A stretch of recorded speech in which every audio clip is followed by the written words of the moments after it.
Assalamualaikum warahmatullahi wabarakatuh.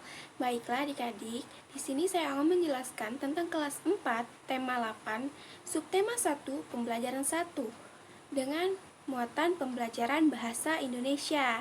Nah, di sini pembelajaran bahasa Indonesia di sini yaitu menceritakan tentang asal-usul telaga warna.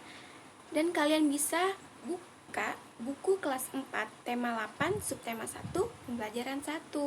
Nah, di sini ada sebuah teks cerita yaitu tentang asal-usul telaga warna. Dan apa sih cerita teks fiksi itu dan bagaimana?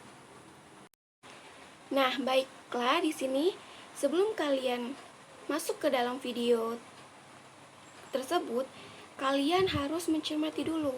Tahukah kalian apa yang dimaksud dengan cerita fiksi? Cerita fiksi adalah sebuah karya sastra yang bersifat imajinasi atau khayalan dari penulis atau bukan dari kejadian yang sebenarnya. Nah, ada beberapa jenis karya seni yang termasuk ke dalam teks fiksi. Nah, apakah kalian tahu? Ya, yang pertama adalah cerpen. Cerpen itu cerita pendek. Nah, pasti kalian sudah pernah membaca cerpen kan? Seperti cerita pendek. Nah, lalu berikutnya yaitu novel. Novel ini sebuah buku karangan yang merupakan imajinasi atau khayalan seseorang di saat mereka membaca novel tersebut. Nah, lalu selanjutnya ada pada zaman dahulu kala, di wilayah Sukabumi terdapat sebuah kerajaan yang bernama Kuta Tanggehan. Kerajaan Kuta Tanggehan dipimpin oleh Raja Suwartalaya. Rakyat Kuta Tanggehan hidupnya makmur. Sayangnya, Raja Suwartalaya dan Ratu Purbamana belum dikaruniai anak. Beberapa bulan kemudian, kabar gembira akhirnya datang juga. Setelah tidak berputus asa berdoa kepada Tuhan, Ratu Purbamana pun mengandung. Akhirnya Ratu Purbamana melahirkan seorang bayi perempuan yang cantik. Memberi nama bayi tersebut Gilang Rukmini. Ulang tahunnya yang ke-17, Gilang Rukmini meminta hadiah kepada ayahnya. Ayahanda, untuk ulang tahunku nanti. Nah, baiklah adik-adik, setelah kalian perhatikan cerita asal mula telaga warna tersebut, kalian pasti belum mengetahui kan tokoh berdasarkan peranannya. Kalian pasti belum mengetahui kan tokoh berdasarkan peranannya.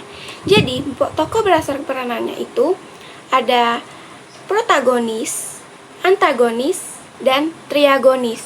Nah, Nah, baiklah adik-adik.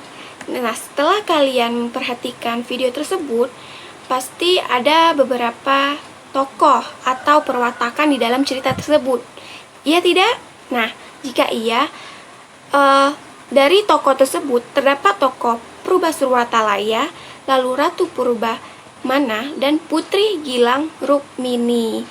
Nah, ini adalah sebuah tokoh yang terdapat di dalam cerita asal-usul telaga warna.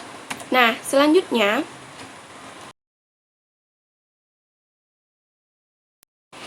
sebelum saya menutup pembelajaran hari ini, saya mempunyai beberapa soal atau oleh-oleh untuk kalian.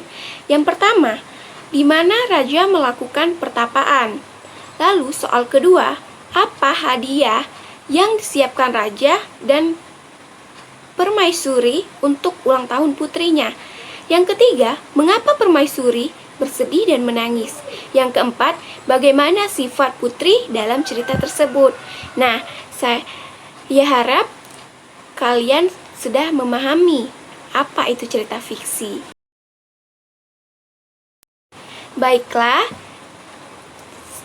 saya akhiri. Assalamualaikum warahmatullahi wabarakatuh.